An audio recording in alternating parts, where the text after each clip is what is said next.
fairly feisty hearing, it sounds like to me, over watching this back in the office and paying attention to the comments. And I will say, there must be millions of kitchen table economists, also known as parents, all over the country asking what in the world is the value of an economist degree in Washington, D.C.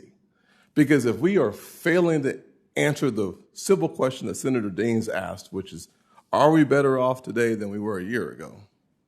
The answer is emphatically no. That's not a question that people at the kitchen table are asking in a serious manner.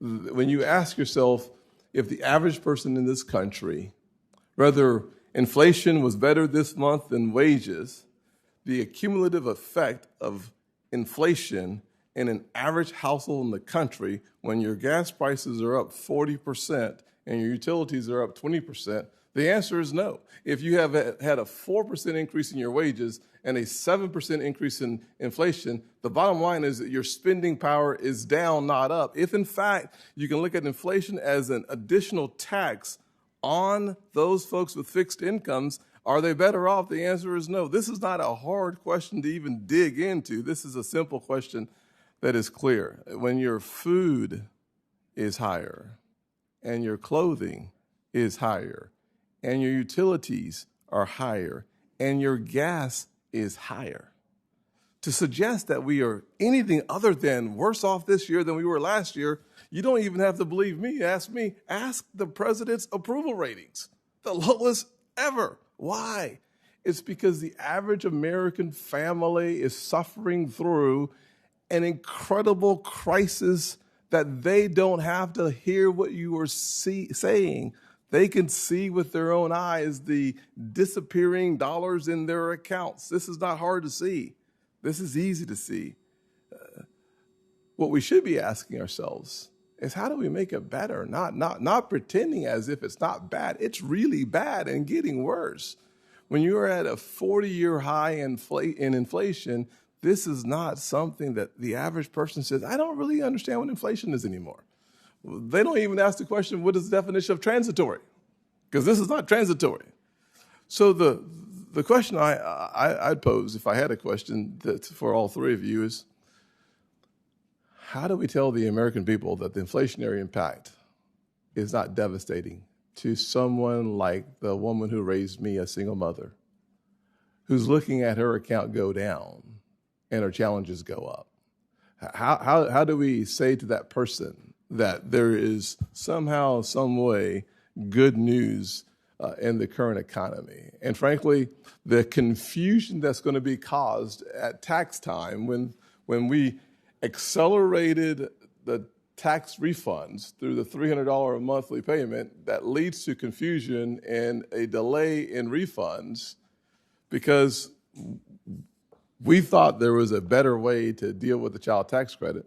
I think that's going to add more confusion to this economy, less confidence in this economy going forward. So I hear what you're saying. And I think the average American is literally sitting there asking themselves, this cannot be the banking committee in the United States Senate unable to come to the conclusion that we came to in January 21, February of 21, March of 21, January of 22, February of 22, and we're going to be saying the same thing in March of 22 as well. So I'd love to hear how inflation is not having the negative impact that every other person in the country seems to be fully going through right now. Well, Senator Scott, look, we understand, the president understands your kitchen table economics and your, what people are concerned around the table. Part of the challenge is we are in we hope, only 100-year pandemic. We've been living with this for 2 years. In this country, we've had 900,000 deaths. The cases, we are still living with this pandemic. What is hard for all of us to understand and appreciate is what would have happened without the American Rescue Plan, without the other efforts of the federal government and the Federal Reserve to rescue this economy and ensure that we got through whole. I appreciate that is a very hard counterfactual to contemplate. I am not saying that we are exactly where we want to be, but as we have highlighted, we have had the strongest recovery, on record. We are doing better than our peers. Unemployment has fallen dramatically. I would remind the kitchen table, the kitchen table economists, that when the president took office, the economy was almost 9.5 million jobs short of where it was when the pandemic started. And we've recovered almost all of those jobs. So now we have people who want a job can get a job. That unemployment has fallen more quickly than it ever has in a recovery. And so while we have challenges, there is no doubt. And the president is focused on doing what he can in the short term to try to ease supply challenges, to nominate the Federal Reserve nominees. And Senator Toomey, I won't say anything more about that. But we know that we need to get inflation under control. There is no question about it. I think that the number one way that the president needs to be focused on, and we all need to be focused on, is getting this pandemic under control. Thank you, because this is all driven by the pandemic. Mostly because Chairman Brown's going to cut me off in a second, so I just want to finish up here because I think it's really important. I think you make some really good points. Proving a counterfactual is important. I, like many of my colleagues, would love to have been able to vote for 4 members of the Federal Reserve and get answers on the 5th one.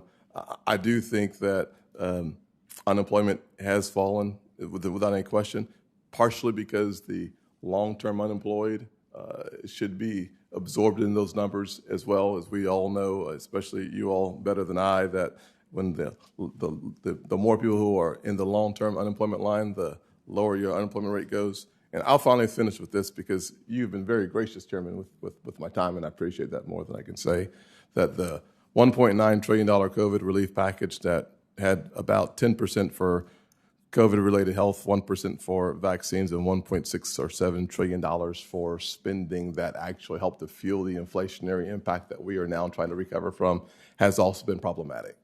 Thank you, Senator Scott. Senator Van